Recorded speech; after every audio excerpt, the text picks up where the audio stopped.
You get your Cassida GKX, which is a calcium sulfonate complex grease. This is applicable where there's a lot of moisture and water.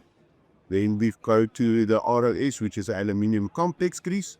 This one is used as a regular load application grease in the food industry or in the packaging industry. Then we also got the EPS, which is our extreme pressure application grease. All of these are NSF registered H1 for incidental food contact.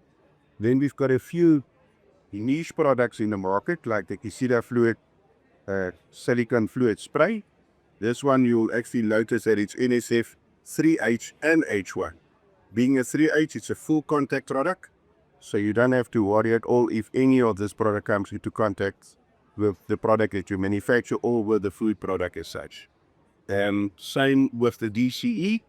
The DCE is like a penetrating fluid, also for the food environment, and it contains some ester, also a direct contact. So you will see on the new packaging that also refer to little mouth, and that is all food safe. So these are some of the specialities, and it's available in small pack with a specialized grease can that actually accommodate these type of greases.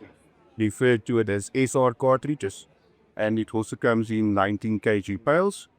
Some of the products are imported from our German factory, and we also have a local range that's manufactured in South Africa for the food and also obviously the packaging industry.